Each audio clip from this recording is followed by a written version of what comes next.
pakai lahar apa saja bebas. Nah, pertama-tama di sini saya akan coba pecahkan si lahar bekasnya ini. Nah, kita pecahkan dan kita pakai kain ya. Dan awas hati-hati jangan sampai kena tangan. Nah, kurang lebih seperti ini. Setelah pecah, kita akan coba bawa ke rumah. Nah, di sini kita akan coba manfaatkan bagian ini. Ini namanya gotri ya atau apalah. Pokoknya itu namanya. Terus sediakan ini saya ambil dari bekas tutup pensil ya, dan kita akan coba kasih lubang dengan jarum ini. Bisa menggunakan jarum atau kawat ya untuk pelubangannya. Di sini saya menggunakan jarum. Oke, lalu kita kasih lubang di sini ya. Nah, di bekas tutup pensilnya itu di sini kita kasih lubang satu, dan kita akan kasih satu lubang lagi. Jadi kita akan buat total 2 lubang ya. Nah, dan setelah terlubangi kita cabut saja jarumnya. Terus di sini sediakan ini kabel ya, kabel seperti ini. Lalu kita akan coba masukkan si kabelnya ke lubang yang sudah kita bikin. Nah, kita masukkan ke sini. Terus di sini saya kasih lem. Nah, kita lem. Oke, setelah terlem yang sebelah kita pasang lagi. Nah, ini. Tapi ingat ini kawatnya jangan sampai terhubung ya antara yang kiri dan yang kanan. Jadi kawat yang di tengahnya itu jangan sampai terhubung. Nah, jadi seperti ini ya. Gak boleh terhubung. Oke, setelah seperti ini kita masukkan saja ini yang dari bekas lahar tadi. Saya ambil 2 buah. Nah, saya ambil 2 buah seperti ini. Lalu saya masukkan. Setelah masuk seperti ini kita tutup. Untuk menutupnya di sini saya menggunakan lem ya. Bisa menggunakan apa saja, yang penting tertutup seperti ini. Oke, dan kalau sudah bekerja seperti ini langsung saja kita masuk tahap selanjutnya. Nah, tahap selanjutnya di sini kita coba tes dulu. Nah, di sini apometernya sudah menyala ya. Dan kita akan coba tes apakah alat ini sudah berfungsi atau belum. Kita hubungkan si kabel apometernya. Kita tes dulu. Oke, ini menyala ya. Ketika dimiringkan, dan ketika dimiringkan yang ke sebelahnya lagi ini tidak menyala. Oke, kalau sudah seperti ini berarti ini sudah berfungsi ya. Tinggal kita masuk saja ke tahap selanjutnya. Tahap selanjutnya di sini saya menyediakan sebuah tombol dan sudah saya kasih kabel seperti ini ya. Terus kita akan hubungkan, nah ini si kabel tombol dan kabel alat yang sudah kita bikin tadi, kita hubungkan seperti ini.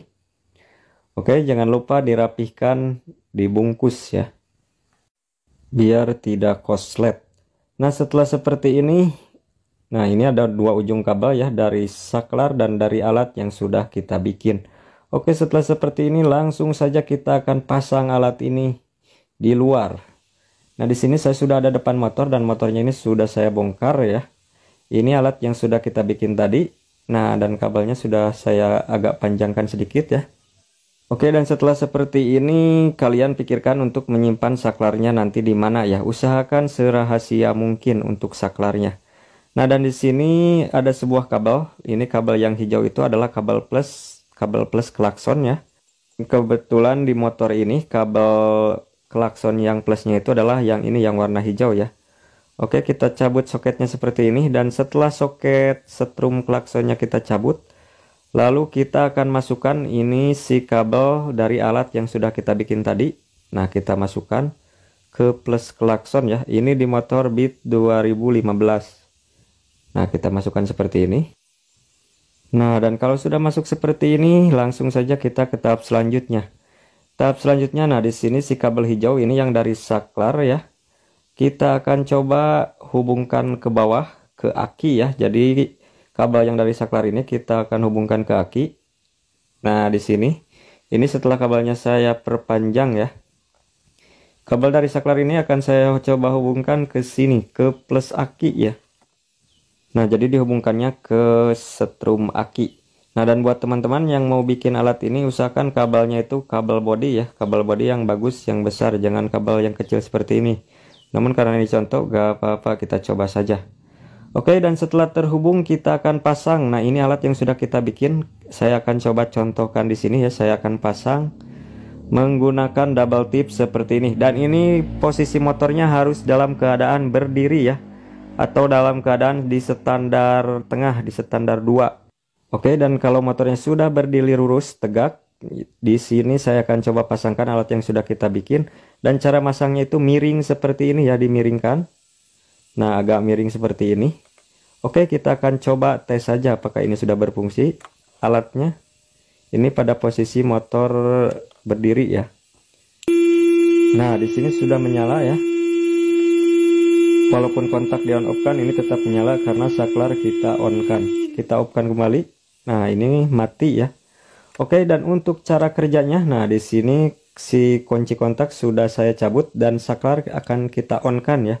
Ini misalnya kita mau meninggalkan motor, jadi saklarnya sudah kita on kan dan kita akan tes cara kerjanya.